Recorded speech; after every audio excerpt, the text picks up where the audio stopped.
But the time for Stay With Us on Global Morning, where we, of course, are taking a lot of conversations today. We'll now get to look at the newspaper, what the Nigeria's newspaper are saying this morning. We'll begin with Daily Trust this morning. The Daily Trust newspaper says, as a big story, Reps asks Central Bank of Nigeria, CBN, to withdraw circular on cyber security levy. The Senate committee justified levy, but Falana supports Reps. Another son says provision unconstitutional. Levy will slow down financial inclusion, says the NSCG. You can actually get these on page 6 of the Daily Trust newspaper. Big story still on the Daily Trust newspaper this morning. Insecurity. Kaduna to relocate 359 schools are still under issues of insecurity in Kaduna.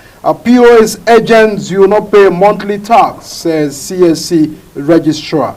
And that you can actually find that on the page 32 of the Daily Trust newspaper this morning. A French violence as troops exit Okwama. You can actually get this story on page 23 of the Daily Trust newspaper. Last year I'm going to take on the Daily Trust newspaper this morning. Ex-aviation minister Sirika daughter arranged granted bail. You can actually get this story on page 7 of the Daily Trust newspaper. Over to you, Queen. Our next point of call will be the Punch newspaper. And just above the nameplate of the Punch newspaper, we have government under pressure to stop cybersecurity levy. Also, we have 2.7 billion naira fraud. Court imposes travel ban on Sirika daughter. Abduction. Citizens slam IGP for detaining journalists beyond 48 hours. Tinubu, Abiodun, Amosun, others hail Awujale at 90. The big story here on the Punch is the Coastal Highway probe says reps to summon Edu Umahi. AGF, the writer there says Works Ministry Defense Projects. House panel gets 4 weeks to complete probe. Senate okays death penalty for drug traffickers. Q1 foreign debt servicing gulped $1 billion, says CBN. And we have Rivers crisis. Fubara lawmakers lock horns again. Much sorrows as under 17 hero Babangida is buried. Beesman, Lagos police biker over 70,000 extortion allegation. That's all we have on the front page of the Punch newspaper. All right, but the Times will now get to this Nigeria newspaper this morning. What is this Nigeria saying? Big story. Reps hold implementation of cybersecurity levy. Senate backs CBN justifies policy. IMF keeps Nigeria's growth forecast for 2024 at 3.3%. You can actually get this story on page 19 of this Nigeria. FCT Minister Nyesom Wike condoles with NSA Rabiu over the death of his brother.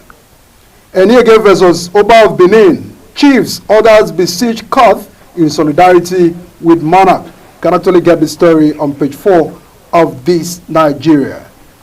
Federal government recaptures fleeing inmates at Suleja Custodial Center. Minister assures of strengthening infrastructure, enhanced security protocols at all correctional facilities. The last story taken on this Nigeria, Senate okays death penalty for hard drugs producers, traffickers. The story can be seen on page 5 of this Nigeria. The next point of call will be the Vanguard newspaper. On the front page of the Vanguard newspaper, we have Senate okays death penalty for manufacturers of dangerous drugs. A cash transfer scheme raised household savage but had little other impact, according to the World Bank. We have deporting 317 Osun indigenes from Lagos illegal, Falana says, and also we have project not okayed by National Assembly procurement for probe, says Reps. This is as regards the Lagos Calabar Coastal Highway. The writer there says, ask Minister of Works, Finance, Justice, AGF to send all guarantees.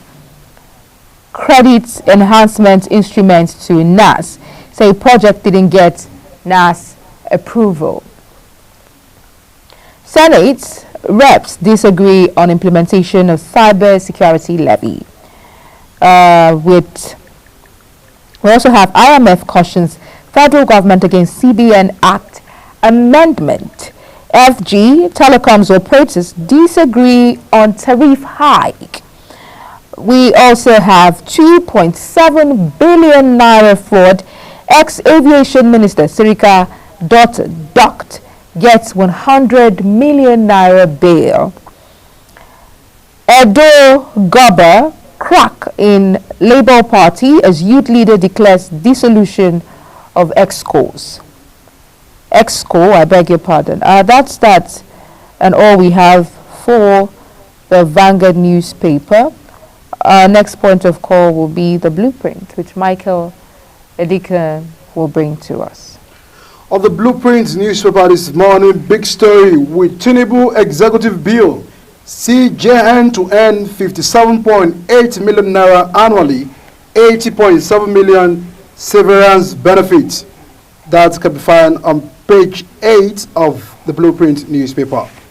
NNPCL assures on all gas infrastructure development response to the fuel scarcity. UBS upgraded mobile app for better control convenience. MPFL plans review of players' salary structure. You can actually find this on page 12 of Blueprint newspaper this morning. Some fleeing inmates recapture. We are closing in others. Federal government react.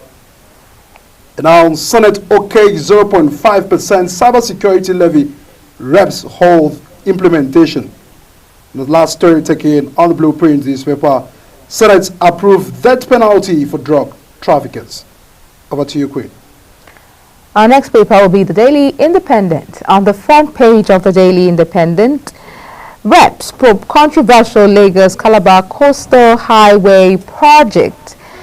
We also have on the front page alleged 2.7 billion naira fraud. Ex-aviation minister Sirika Dott, son-in-law arraigned, gets 300 million naira bail. Okay, we're seeing 300 million naira bail here on the Daily Independent, but on the Vanguard, we see that the bail term here is 100 million naira.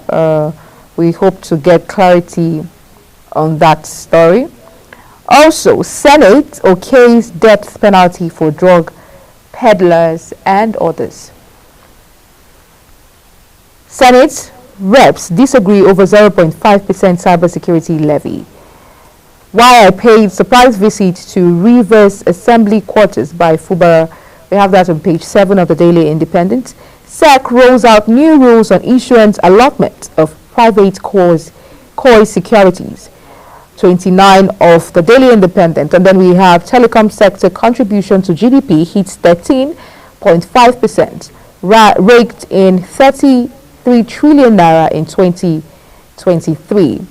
GTCO shareholders, okay, $750 million capital raising, 94.179 billion naira dividend. IGP charges police legal officers to protect citizens' rights due process. And lastly, on the Daily Independent, we have Tinubu appoints Minister of State for Petroleum Resources, ECBO, as co-chair NCDMB.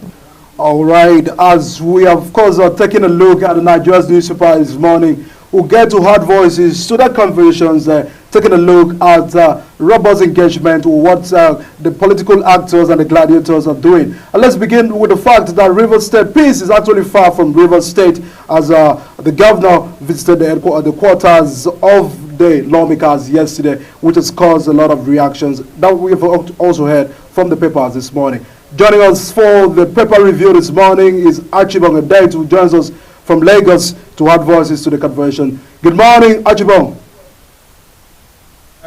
Good morning. Thank you for having me.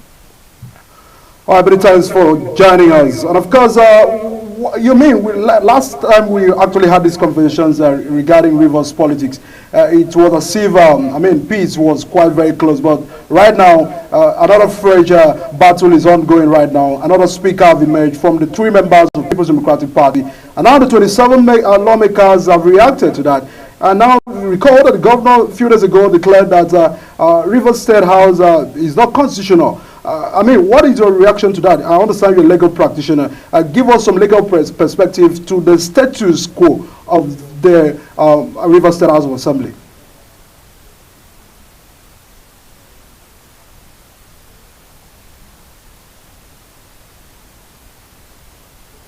Can you get my question?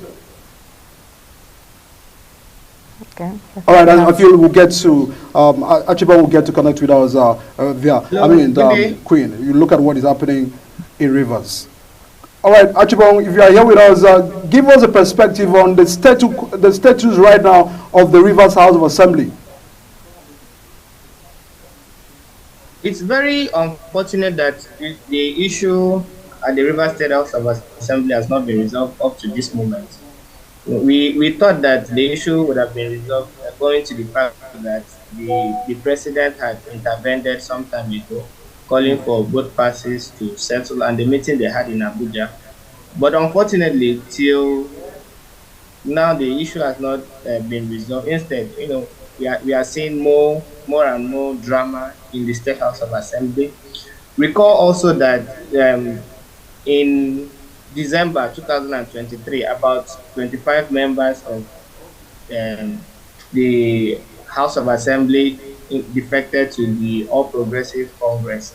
The legal implication of this, according to the Constitution Section 109, where a State House of Assembly member defects from a party where there is no division, no due course, where there is no division in the party, that House of Assembly member loses his or her seat. So in this instance, that the 25 members had defected, now the question would be, was there a division in the party? Can it be said to that what is happening in Rivers State is a division in the party? So the status of these members, whether they are still active members of the House of Assembly, is still debatable up to this moment.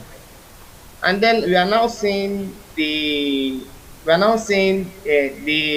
election of a new speaker to man the House of Assembly, and now the 25 members are coming to say that they should disregard the speaker.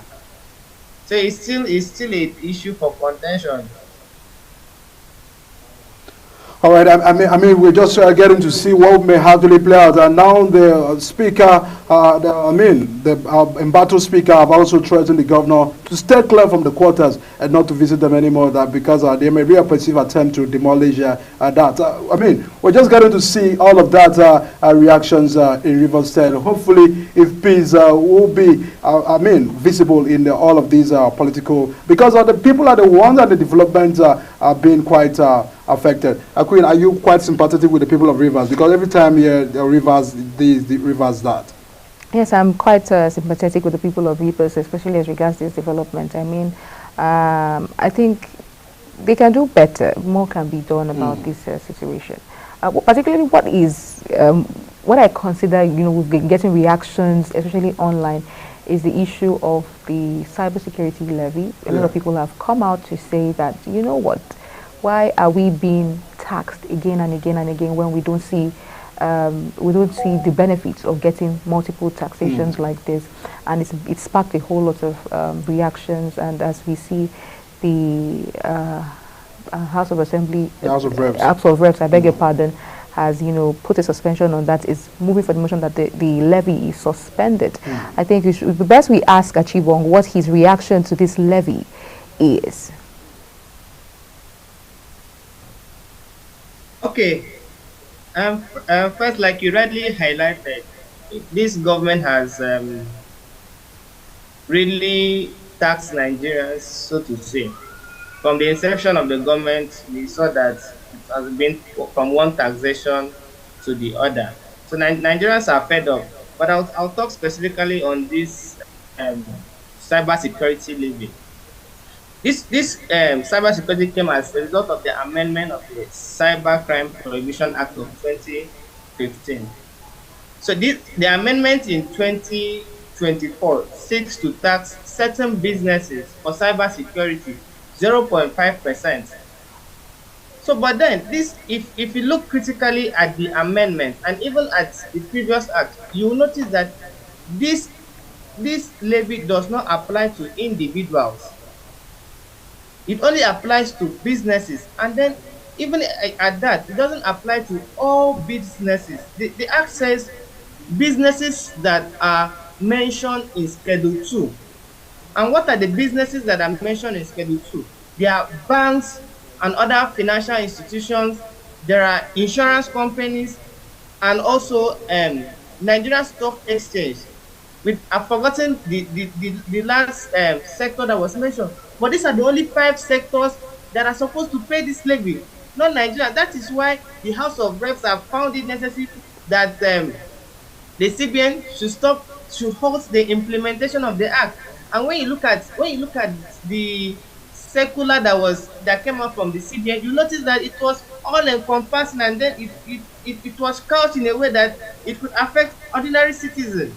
And then so these are the critical issues we should examine. If you look critically at the act, it ought naturally from the wordings of the legislature, it was meant for businesses and not for individuals. So individuals are not supposed to be taxed for cyber security. I mean, like a lot of concern. I mean, government are also explaining on their path the need for this cyber levy. I understand that this is not the first time it was introduced. It passed through the process, the House, I mean, the National Assembly before it was now assented. Do you feel that at the right time, I mean, at a time like this, this is when this levy would have much be implemented? I understand government is saying that Binance went with, I mean, over 100 billion or thereabout due to the fact that this law wasn't put in place. Now that we are victim already of all of these scam, like the MMM, several of them who have milked a lot of vulnerable Nigerians. Do you feel right now is the right time for the government to actually implement this levy? I understand that in a haste to get us protected from cyber. The truth of the matter is, cybersecurity has always been an issue from inception, and Nigerians have rightly been fighting cybersecurity. So the implementation of this levy or not is not actually an issue. Implementation, the central bank has issued a circular, but then this circular is not in line with the spirit of the act in which they tend to implement. So if you want to implement a policy or an act, why don't you follow what the act says? Why are you going outside the jurisdiction of the act? The act has clearly said that this levy are for businesses, and that mentioned this particular class of businesses that have to pay this levy. But then you are now trying to enforce it on all Nigerians. And then cybersecurity, the issue of Binance, even with the payment of the levy, I don't think it would have been avoided, because the government has not clearly told us how they intend to use this levy to fight cybersecurity. The central bank has issued several directives, several regulations to combat cybersecurity. Their regulations have been in place even up to the state of cryptocurrency. You will notice that if you are trading cryptocurrency and then you specifically put the description in your account description, your account may be suspended. These are all cybersecurity measures that the central bank has put in place. So now, how do you intend to use the 0.5% to tackle cybersecurity? This has not been made clear. And then you now put the levy directly under the office of the National Security Advisor. We all know that the National Security Advisor is not a tax person, so it's now How come the National Security Advisor is in custody of, tax money? So these are the issues that we need to address. Proper implementation matters a whole lot. For us to achieve our objective, we have to properly implement the acts. Because the rush for the implementation has also, raised a lot of concern. So we are just thinking that the call by the House of Reps will also give grounds for the government to do it the right way, because sometimes things must be done in the right way. Let's get to what the big story in the Delhi Independent newspaper says, that Senate okays death penalty for drug traffickers and others. This has also sparked controversies among Nigerians. If you're declaring or if you're giving death penalty to drug traffickers, what happened to money launderers? What happened to those that are milking our economy dry? The corruptions in the country. And those that the EFCC have also find guilty for one way or the other. Why is a drug crime more mean to attract death penalty than the other? What is your reaction about that? And is this in any way in the NDLEA Act that may actually get this done? Okay, the death penalty is actually an amendment of the NDLEA Act, to give drug traffickers death penalty.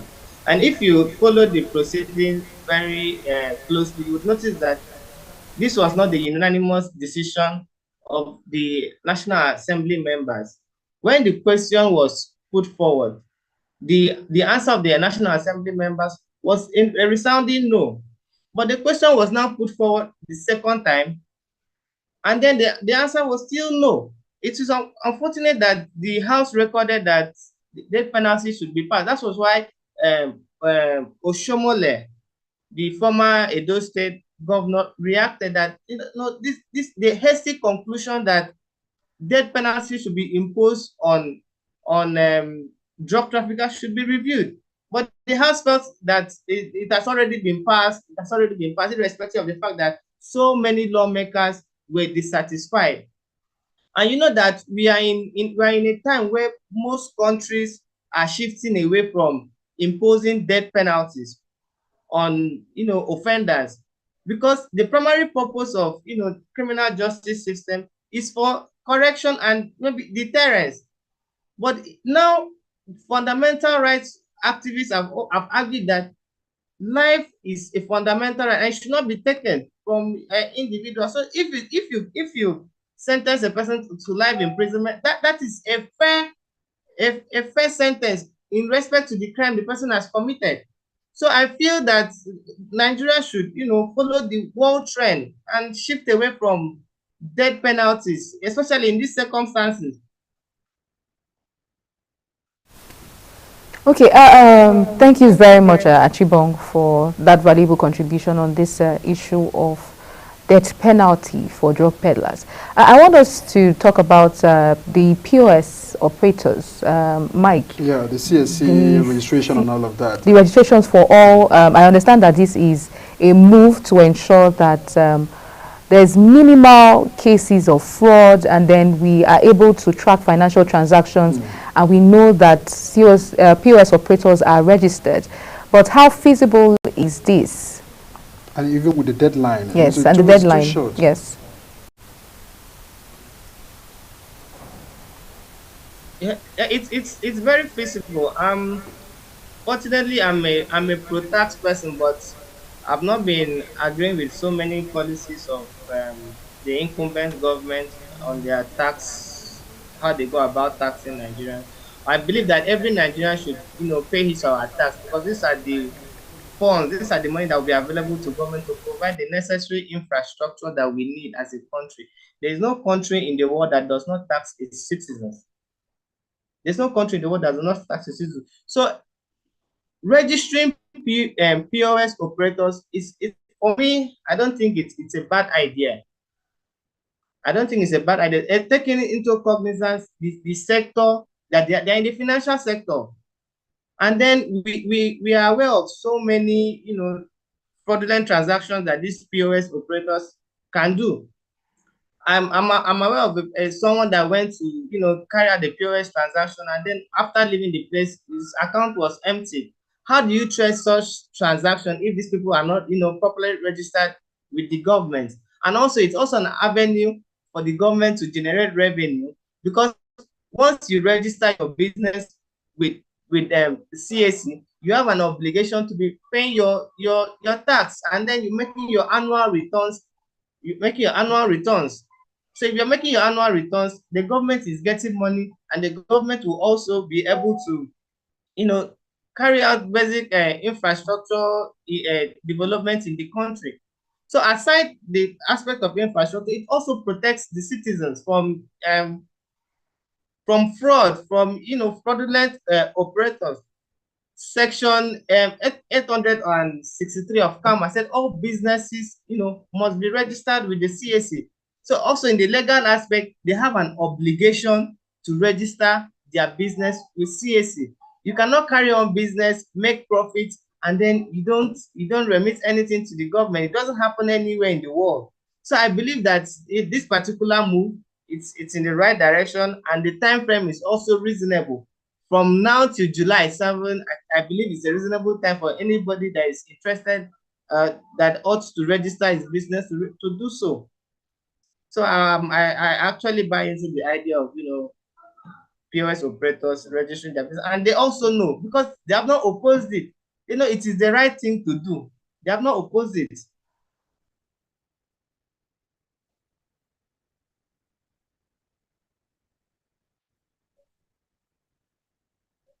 As a lawyer, I want you to let us know what laws govern, drug trafficking and drug peddling in Nigeria, and then how does this penalty that is being imposed on traffickers, how does it negate the law or alter the law?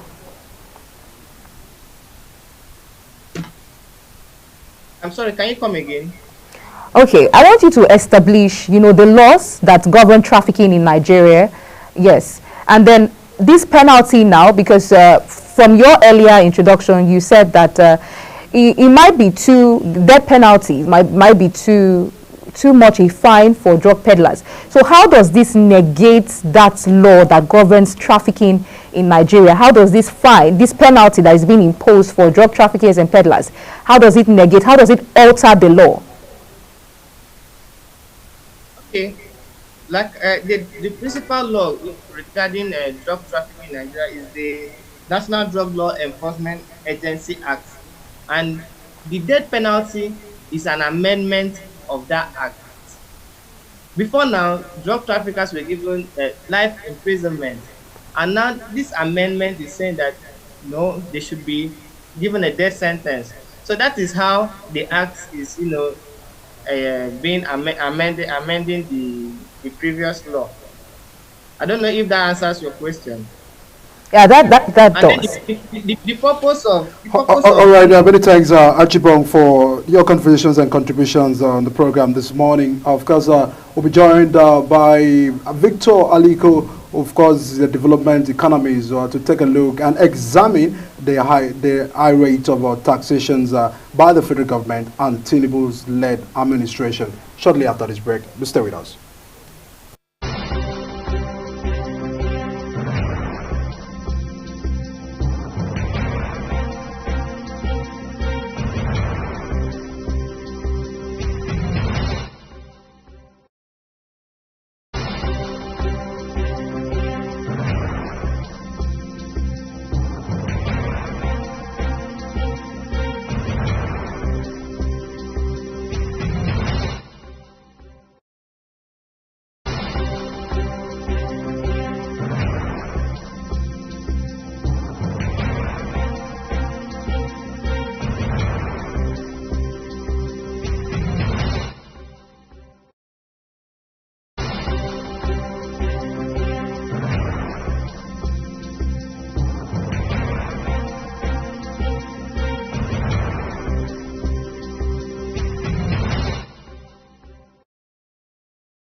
All the time for Soul, stay with us on Global Morning. Of course, Victor will soon be joining us to examine and, of course, and assess the rate of federal government taxation since, this administration came into office. But before we get to that discussion, let's have a look on what New Telegraph said this morning on the issue of electricity tariff. Labour demands reversal to 65 naira per kilowatt, issues 3-day ultimatum. Queen, we've also been battling on this issue of electricity tariff where Band A have even reacted to the fact that you told us that you give us 20 hours of supply, but we can't even find that.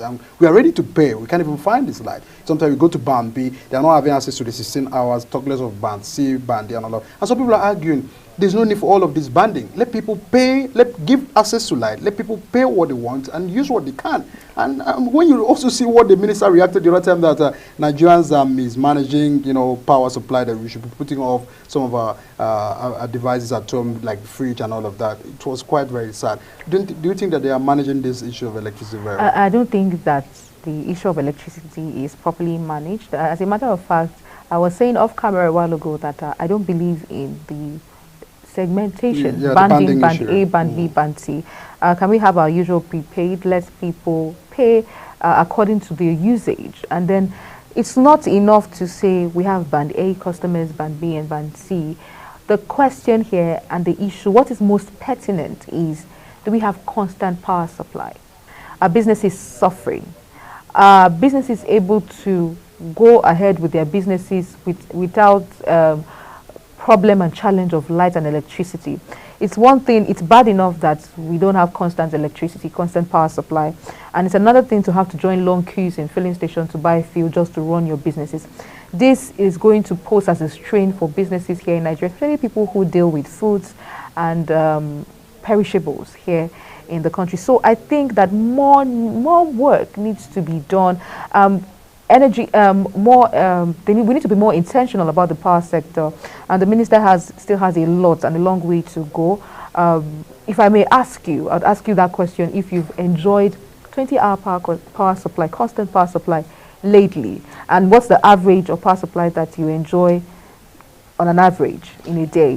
Prior to when issues of banding and the increase in tariff came, I used to have a good some amount of power. Probably I was in Band A, but due to the fact that ever since the issues of banding started, sometimes we are struggling to even have 11 hours power supply, and this also gave us worry because you understand that government are trying to get some, tax from people, and that's the reason for the increase. About availability, as we said, we are still finding it hard to get light. We are ready to pay, and sometimes you find the fact that this has also given rise to, power theft, where people, is this how you want to operate? So they go extra mile to get power, illegally, and sometimes they're also causing a lot of fraud because sometimes when you don't do the right thing, you also give room for citizens to also find a way of trying to survive. Now that the power is bad, so sometimes people want to tap from the closest, maybe a route that is closer to them that has power, and probably they don't have. So all of these issues. So my experience is quite very sad because I'm actually experiencing this low power supply, and it's sad that even when government are putting a lot of funds on the private sector, and even giving these schools the opportunity for them to distribute power, we're still finding it very hard.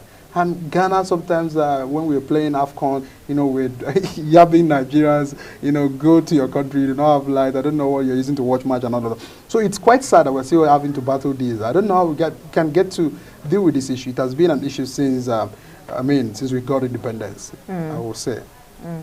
We'll look at other stories on the other papers. Yeah, still on the News Telegraph, federal government fortifying custodial centers against jailbreaks, says Tunji Ojo. That was the Minister of Interior reacting to the fact that some of the inmates that flee from Suleja have actually been arrested again. And now the federal government are moving to fortified custodial centers. Sometimes we took on that story, even the fact that custodial centers are not, are not well secured. What happens to, the criminals, the chiefs criminals that we have who were arrested for crimes who have gone back? Because I know that when government gives statistics, we are sure that it's not the right statistics. So sometimes if about 100 flee, Probably they have gotten 20. So what happened to the other numbers that have also gone back to the site? So these are questions that away from government telling us that they've actually arrested them. So you see, this is what happens when we don't have a system that monitors. We don't have a system where we have evaluation, constant evaluations of things that are going, a system that monitors and checks, especially government facilities, government parastatals. Take, for instance, we will not be talking about this level of carelessness and how many criminals have flee and are now in the mix of sane people in the society now. These are hardened criminals we're talking about. And for a facility like that, I had the privilege of having someone here yesterday talk about insurance that covers facilities, government facilities like our custodial centers, where if this government it has insured these places and are paying premium, then they would go to these centers to monitor, because if our custodial centers are insured, truly, there would have been monitoring.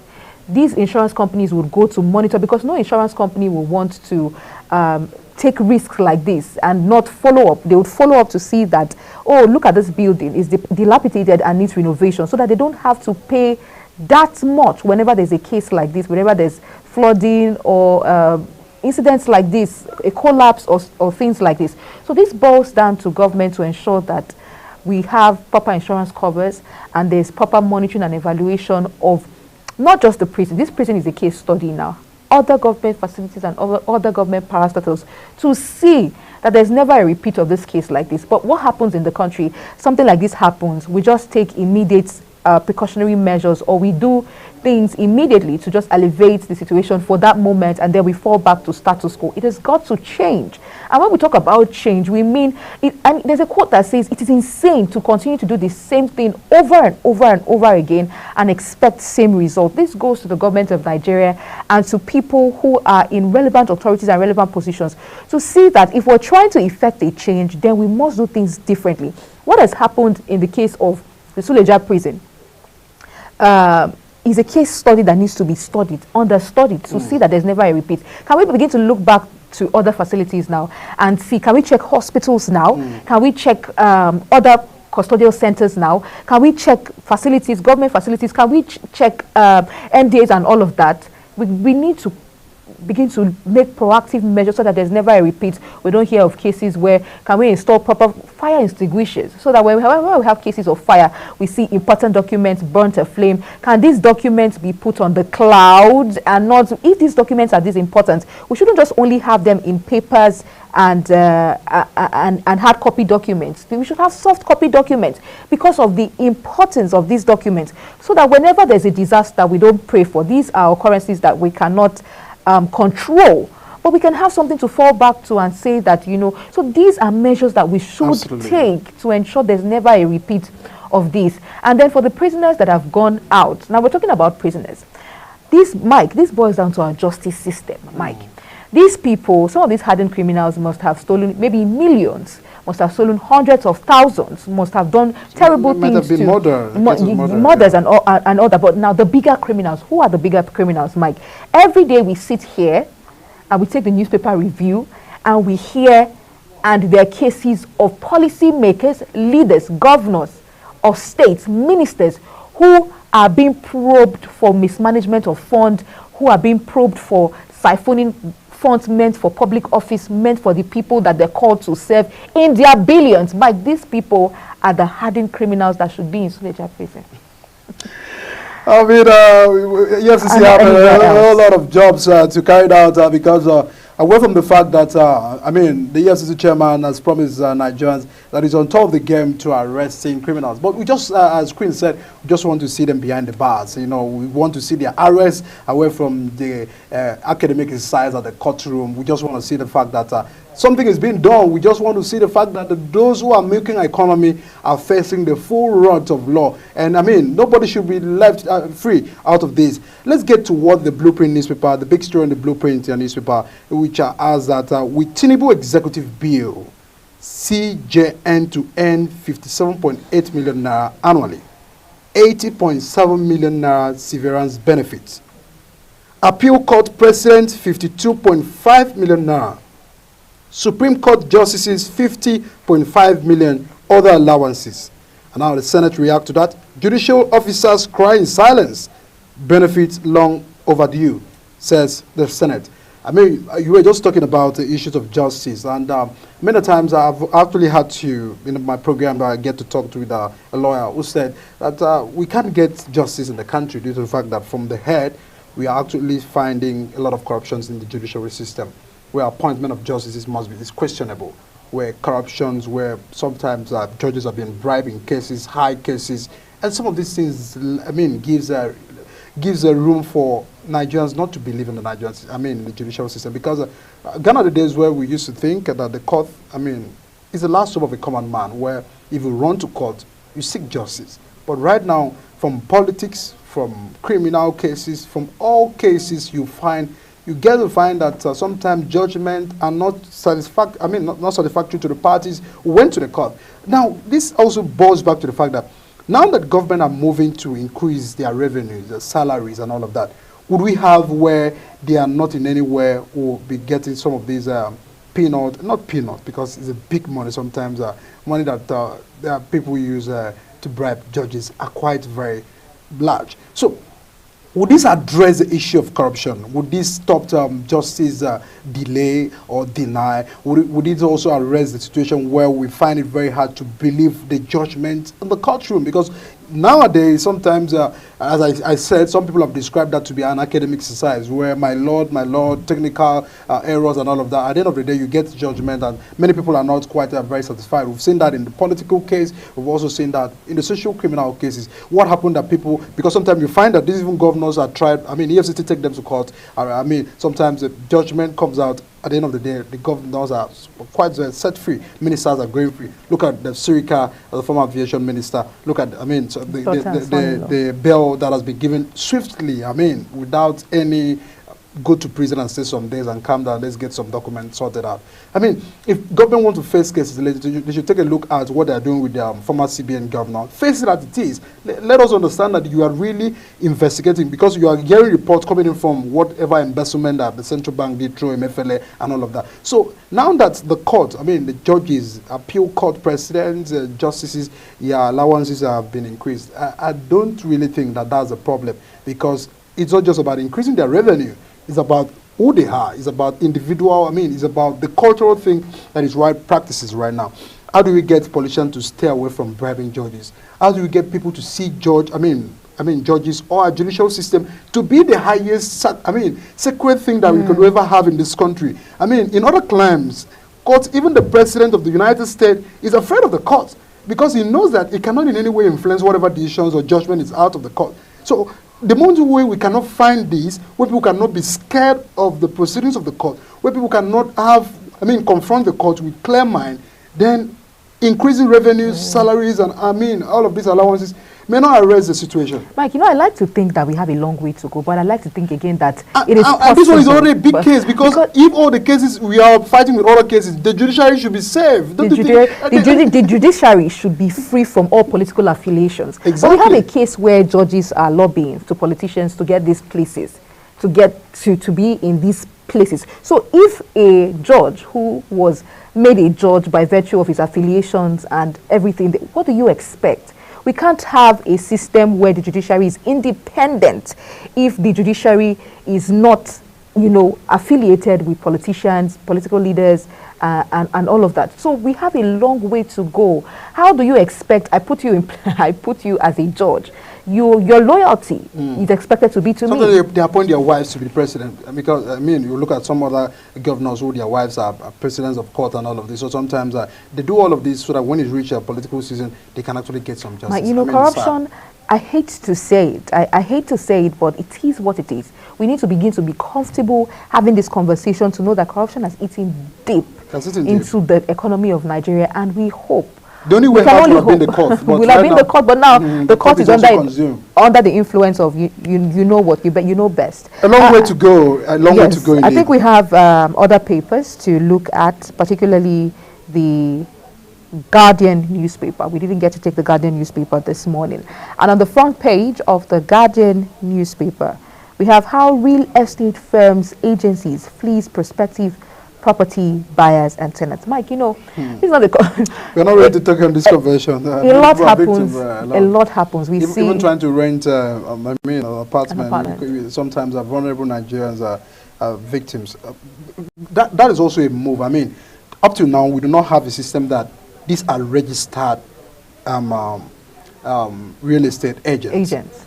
Look at the move for POS. Commendable. Sometimes, because sometimes people go to do transactions at the POS, maybe the card didn't go through, and then you may have a mixture of the POS agent harassing you and all of that. So, but right now that everything is well registered, people can take it serious. How do we have a system that, I mean, somebody doesn't just wake up in the morning and start posting houses and all of these, and because automatically he has given himself a job of a real estate agent. So sometimes you get to pay for all fees, they consume several fees, visitor fees, these fees, and all of that. Sometimes they take you to properties that are not even, they don't even have a business, they don't even know who the real owner is. These are cases that many in the court, if we go to the court, these are the cases that we're finding it very hard. So I think government also have to make a move in that regard, get those guys registered, because you're not creating jobs, and then that's the only available thing that a lot of young people are finding it to do. So get them registered, and so that we can actually fish out those who are actually in that sector with a lot of negative vibes, to addressing this issue. And I believe we have a Real Estate Development Association of Nigeria, REDAN. We want to see more of what they're doing as regards land racketeering. We see a lot of that, You pay for this land and it's given to someone else, and all of those fraudulent dealings. But I believe that there are measures that are put in place to ensure that these landowners, real estate developers, real estate magnates are duly registered, so that we would not have cases like this. Also, we have one reportedly killed, several injured in fresh Okwama violence. Another concern. I know the governor, day before yesterday, actually announced the fact that those Okwama communities can go back to the community, the resident of the community, that the peace have been restored, that he has actually gotten the conventions and clearance from the military and all of these. But you understand one thing about the army in particular. Those guys do not have a forgiving heart. Sometimes when you do one, they may come back sometimes few days, few weeks, few months, and then they return again. So I feel governor has to do well. The governor announced that they can go back to the community, and I think that's why everybody, respected the fact that it seems that peace have been restored. So they headed back to the community. But now we are actually getting to see that fresh violence have emerged again right there at the Kwama. So governor must be able to sit up. If you had gotten the go-ahead from, the security agencies to get for the people of Okwama to be back to the community, we must find this. We must restore peace there. We must have a security men mount at that community, so that they can actually protect lives and still the remaining property, because I understand that some properties have been destroyed because of, the clash between that. So this must be seen in the Okwama community, and our heart still goes out to the families of those who are victims of this sad situation. Also, on the Guardian newspaper, we have IMF projects 24% inflation rate for Nigeria by year end. Also, Senate okays death sentence for makers of illicit drugs. We have really spoken about that with our guests. And we also have House of Reps direct CBN to halt implementation of 0.5% levy on e-transactions. And then we have a chart, a graph there of how the transactions exempted from cybersecurity levy is on the front page of the Guardian newspaper. Let's look at what we have on the Nation's newspaper. Rivers House reaffirms legitimacy as Fubara backs 3 loyal lawmakers. And then we have Sirika others get 100 million bill.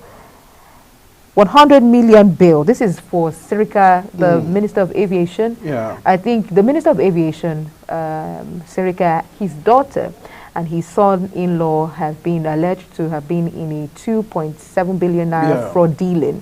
And the bail term for this is 100 billion naira. I think this is the second paper reporting that the bail term is 100 million, not even billion, 100 million naira for a crime that is in the tune of 2.7 billion naira. Mike, can we ever overemphasize the justice system of Nigeria, how the justice system of Nigeria works?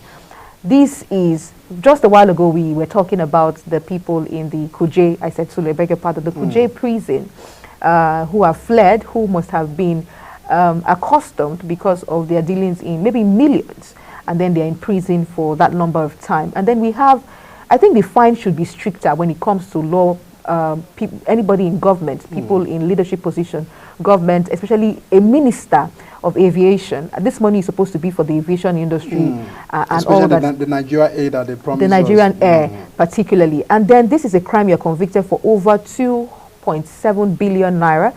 And then the bail term is 100 million naira. Make it make sense, Mike. Why even the bail? Why even the bail? See, you know, sometimes the judicial system is slow to the point that justice is hard for the judges. I mean, sometimes I don't even know if the judges are also contributing to this fact, because I understand the fact that this is a suspect. I mean, with over 2.7 billion at stake, with evidences. So if he has to come to the court, why don't he move from Kuje, a reserve VIP prison, and go to the court till he gets, I mean, for us to be able to know. Look at what happened to Yaya Bello. Up to now, we can't find where Yaya Bello is. And I mean, sometimes, because these guys are very powerful, they can get boys surround their compounds. If you go there, they can open fire on the security agencies, because even when they try to arrest him, you know, some men of Kogi were at the gates in his house, and sometimes the EFCC couldn't do their job. So we understand that these are powerful guys. So if you have ability, if you have had the opportunity of getting them, please keep them in the custody, that Nigerians know that they can be coming from the VIP sittings in the Kuje or whatever prison that you keep them, to be coming for the court sitting. Because that was the same thing that was, I mean, Emefiele had to go through that route. These are the confidences of the bail. So at the moment we're given 100 million naira bail, so he confidently has to go back home, strategize, gather a lot of evidences to counter the evidences of the court. This also give, I mean, some of the exercises that is carried out in the court some challenges, because the man will go back, the legal team, he has the time, but take people unawares, let people be arrested unawares, let people be detained unaware. The fact that you've given an allegation, government, federal government have to prove you guilty or not guilty. That's when justice can be faced. But at the moment we're given bail, anybody takes, he has 100 million, 10 times he can actually provide. And then there's also other, I mean, away from the 100 million, he must have a senior civil servant or whatever. I mean, several description, someone that has a land in Abuja and all of that. These are people that owns property there and there. So anybody can actually stand in as, you know, as a guarantor for them. So it's easier for them to go back to their boardroom, re-strategize, get some evidences, and get back to the court, and sometimes counter whatever evidences might be at the court. Because, come on, it's a long way for the judiciary. These are the things that is still delaying justice. These things needs to be done, or else we'll continue to go in rigmarole. Same process, same pattern. You are convicted, and then there's a bail term. You go to court, you counter, and then we continue. We need to break that jinx or that circle. Bail. I don't know. I mean, bail should be on some cases. To me, it shouldn't be in the cases of murderer. You shouldn't be granted bail in cases of murderer. You're suspect for killing someone, so you must be detained. It shouldn't be the cases of money laundering or, I mean, in this magnitude. I mean, and again, for a minister. Yeah, so there's some, I mean, I think the judiciary have to review that conditions of bail. It should be, bail should be maybe your normal neighbors clash and all of that, and all of this, where you understand that it was actually an issue that were warranted. So, I mean, a review of that conditions must be, because sometimes this also, as like every other cases we find court giving bail, it has ended with that. Sometimes you hear the story of adjournment to June, adjournment to November. It takes years. At the end of the day, you know, we do not get to find justice on the court. I think that will be our last story for the Nation newspaper. We're just going to take a quick break. When we return, the conversation continues. Please stay with us. We'll be right back.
Many time for still stay with us on Global Morning, and of course, we'll be taking another discussion this morning on the state of the nation and the hardship, the unrest. The several that Nigerians are actually going through. We, of course, a lot of raise a lot of concern on what the government are doing. What is the president doing in Aso Rock? Why is it that over a year now, a lot of these issues have not been put to rest? Economic hardship is still quite very hard and very familiar with the country. The removal of subsidy removal, increase of electricity tariff, and a lot of taxation. Some Nigerians are reacting. That's what is too way high on Nigerians. My guest is a member of International Public Service Association and a public affairs analyst, Hossein Haiber, who joins us live here on the studio to take on this discussion. Good to have you on the program. Thank you so much. I appreciate it. Yeah, a lot of issues to concern the state of the nation. Do you feel that after what we went through the past 8 years of the last administration, that we're expecting that we'll have to go through another route of economic hardship that we are finding ourselves right now in the country? I just imagine that you are asking a typical Nigerian on the street of Abuja or Lagos or elsewhere this question. They'll tell you, we thought, arguably, that after the election of 2023, there will be a new hope. It was a renewed hope. But the renewed hope is almost becoming continuous kind of hope. We consistently hope. However, we are told in elementary school that there's always hope at the end of the tunnel, or there's light at the end of the tunnel. Yeah. Maybe we are seeing the tunnel. After 8 years, we continue the tunnel. Maybe by the time we are 16 years. I'm not praying for that, though. I'm not praying for that. But indices, economic indices, political indices, infrastructure indices, everything points to the fact that the way Nigeria is going, the way the architecture of Nigeria is going, we are headed towards a very hard path. Also, we're going to get out from it.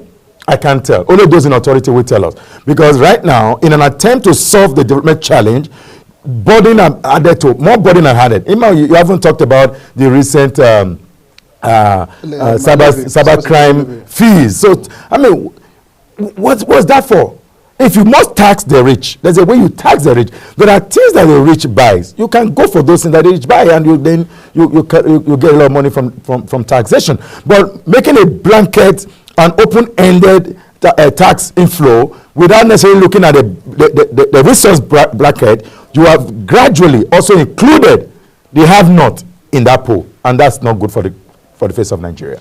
A lot of issues to be worried about, because as you rightly pointed out, it was about a renewed hope agenda that the president came into office. I understand a lot of your Nigerians that didn't, everybody had a candidate that were actually supporting. Issue of subsidy removal, let's start from there, because that is the beginning of the hardship. He came into office on the day of inauguration, May 29. He announced the withdrawal of subsidy removal. And he had told Nigerians that, a lot of things will be fixed. An issue of CNG buses for transportation to East transportation, an issue of grains for the farmers to boost agriculture and food sufficiency, and all of this. We are battling with a lot of these issues.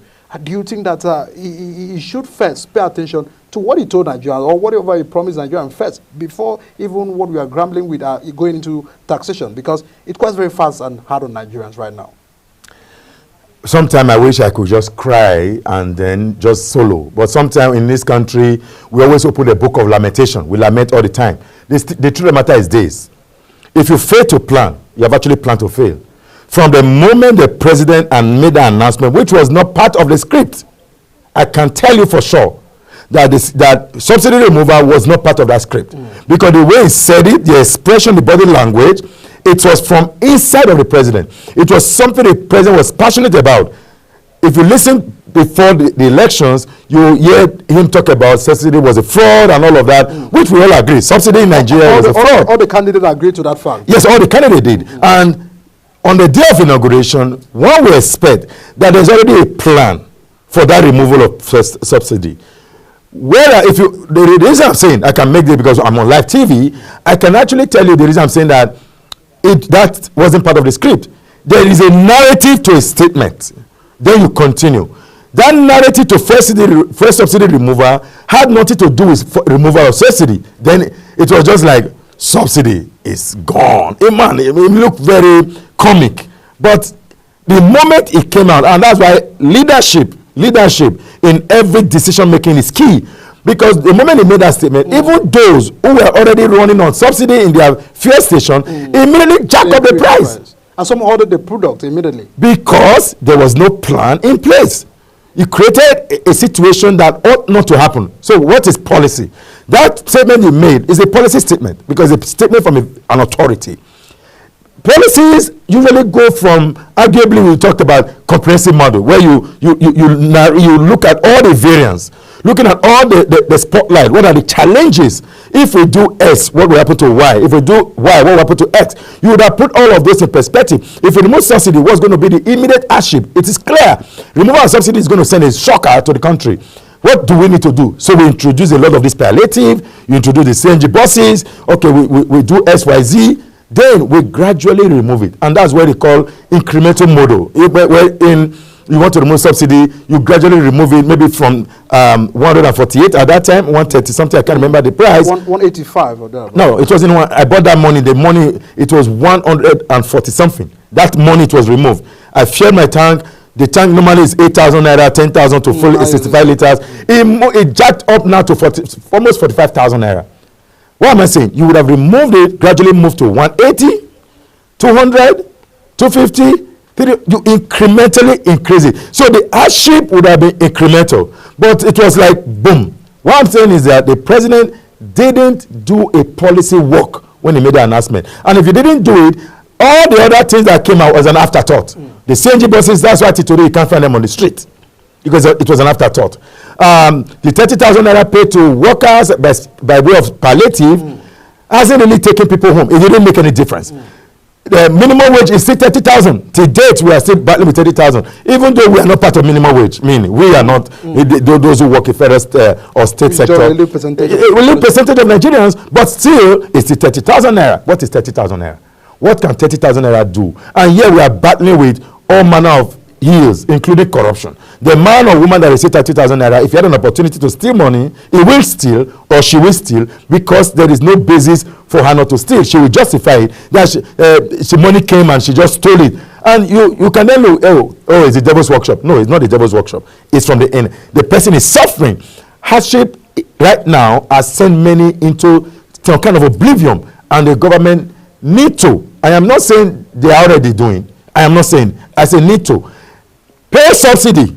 Get it back. In fact, there was an argument recently by a former governor of Nigeria that said that first subsidy actually not be removed. And the government never came out to utter that. That there's still first subsidy in this country. The question would then be, who is lying? Who is saying the truth? Because they said, but if you recall, former President Muhammadu Buhari said he will remove first subsidy. And he gradually removed first subsidy. He removed it, and first moved from around 80 something naira, 87 naira to 100 and something, and gradually got to 140 something that we were at that time. And still, where President Buhari was living, he was still paying subsidy. Who is really subsidizing who? It becomes the greatest question that no one has answered. Even the current administration is not able to answer that question.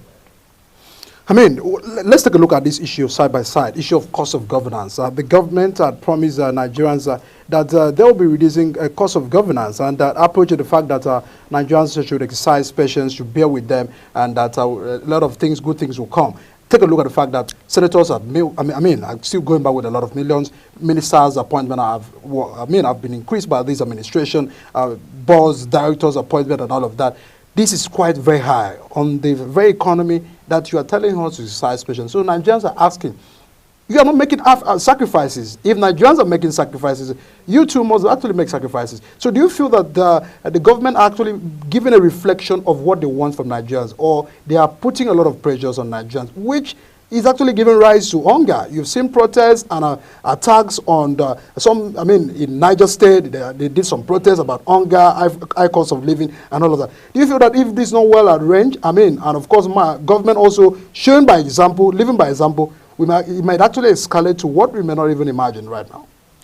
That's the conclusion of the whole matter. The truth of the matter is that Nigeria is a very beautiful country.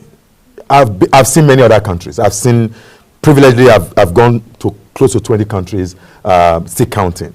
And what is happening in Nigeria, if it happened just in our next door neighbor, it will be anarchy.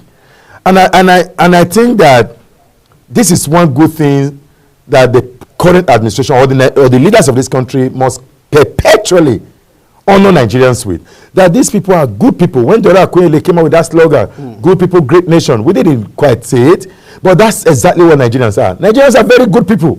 Nigerians give you a lot of time. They give you the long rope to change whatever you are doing, to get to the destination. The destination will be far. And I tell you, an increase in the price of bread is what's almost cropped down a whole nation. Here you are in this country, literally everything has increased, including, maybe it's for the big men anyway, DSTV, jacked up without even the same incremental model. And virtually everything, if you, the last time you bought corn on the way, maybe on your way home, and you saw this roasted corn by the side, if you park your car to try to grab one, what used to sell for 100 naira is now 500 naira. And they'll tell you no. Yeah, because of, it is not the price from the market or from the farmer who is harvesting that product. It is a price for the transportation of that product from the raw material location into that finished product where they are now roasting it. The challenge is enormous. The challenge is truly enormous. But Nigerians are good people. And I say again, Nigerians are good people.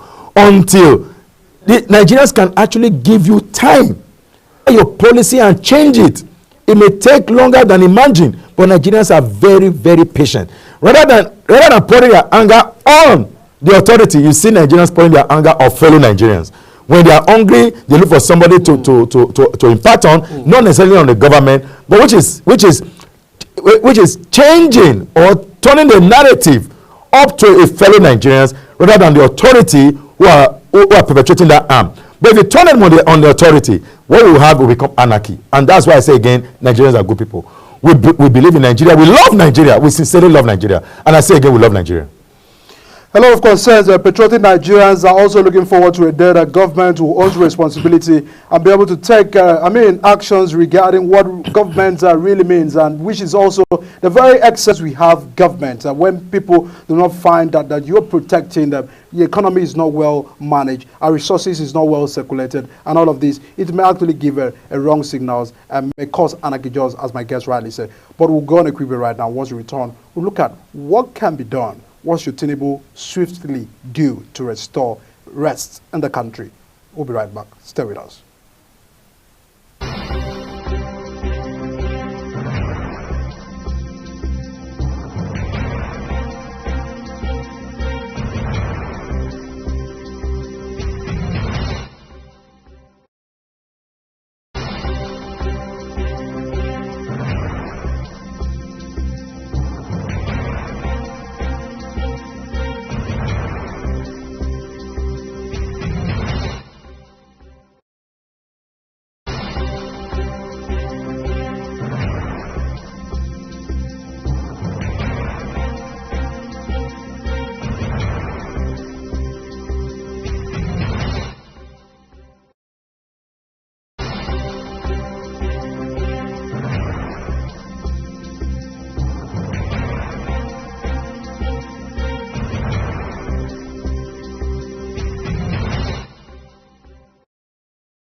Thanks for still staying with us. Of course, we're taking the focus on the state of the nation, examining the comprehensive look at what the present administration is doing regarding the economic hardship. With my guest is still here with me on the program. Taking a look at taxation. The government, Peter Obi and some of the Nigerians, even Nigerians, are actually blaming the president that is trying to use a yardstick of his governance in Lagos State in the country.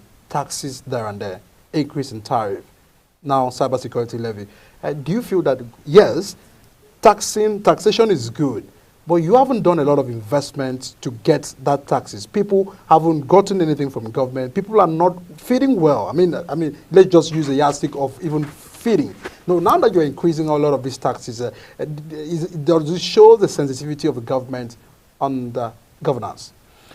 Yeah, well, I'm happy you said taxes are good. You can't run any country without taxes. You have to look inward to develop.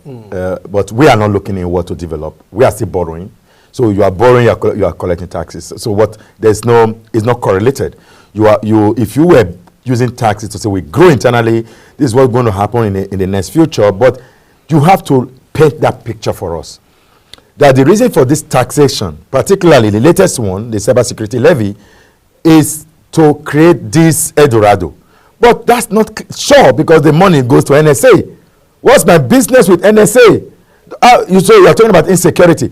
Insecurity, yes, is big, but what about the resources, the huge borrowing we have already amount to fight insecurity? More than a decade of fighting Boko Haram. More than a decade now. Now we are going to pursue ISWAP. More than a decade, we still have crisis in maybe less than a decade in Southeast, South, Southwest, across the country. Is it really equipment that you need to fight insecurity, or you need to fight hunger to then fight insecurity? Because insecurity as a standalone isn't the biggest challenge. There are forces that surround. Yeah, because when you look at the recruitment of Boko Haram specifically, they leverage on hunger, they leverage on isolation, on marginalization. They then use that to radicalize. People then begin to see and hate the system. Why don't you take that number away by pulling them into a system where they enjoy the booty of this country? Nigeria is rich. I don't want to also go to that. Why do we really need to borrow? Do we really need to increase taxes? The U.S., which we always make example with, the U.S. taxation is not a joke, whereas the U.S. is also rich.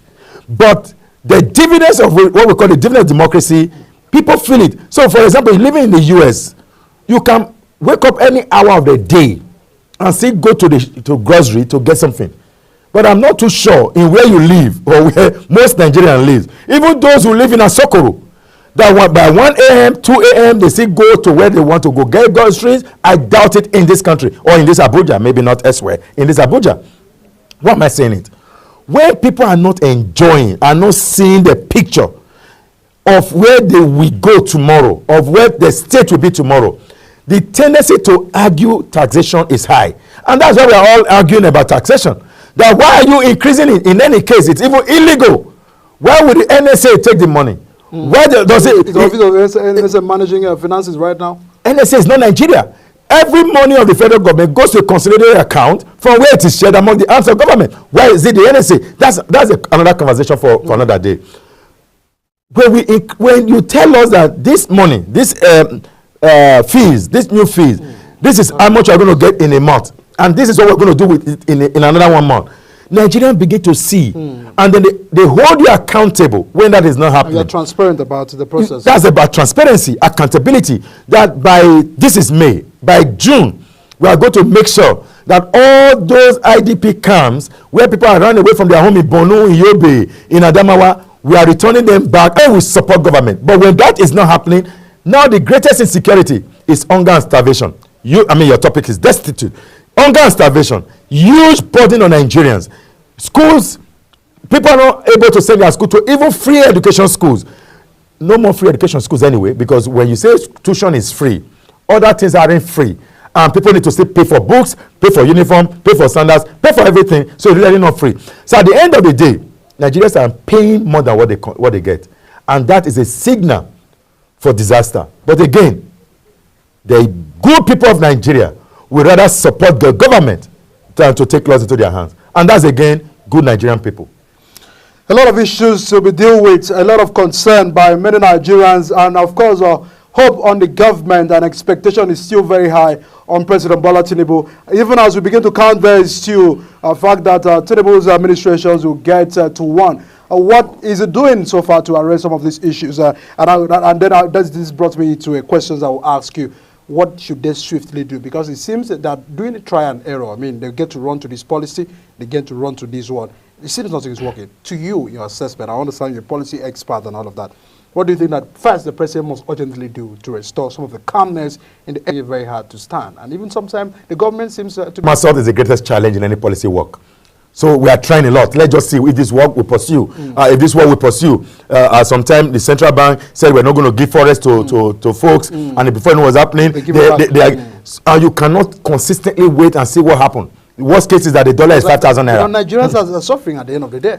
Yes, because of the policy somersault. You can't stay for a 6 months, 1 year, 2 years trial to stay. If the policy will work, if you stop it while it's at the formation stage, you have returned back to square one, and that's the greatest challenge. So what does the government need to do? Beginning, does it really make more sense? Because what works in 1999 cannot work or may not work in the present day, because a lot of things have been introduced. We now have tech as a viable sector. Services is any more now. Forget all your oil resources. Oil resources is still good, but the greatest resources coming into this country is service. All manner of people engage in engagement like we are doing now. This is providing services, and government is making money from this service. We have telecom companies. You have multi-layer of companies that are providing services, and Nigerians are consuming these services and are paying for them. If you focus on just that service alone and expand it a bit, you are going to see more resources coming from the service sector, and they will begin to play low on the oil resource sector. And before you know what's happening, there's enough crude oil to send to Dangote, because right now we are told that Dangote hasn't got enough crude oil to even ignite what Nigerians hope for. That by the time Dangote refineries start working, then boom, if we can, government has a large share in that Dangote refinery, what can we do? What can government do? Sit with Dangote, do a public conversation, and say we are starting this in XYZ month or XYZ week.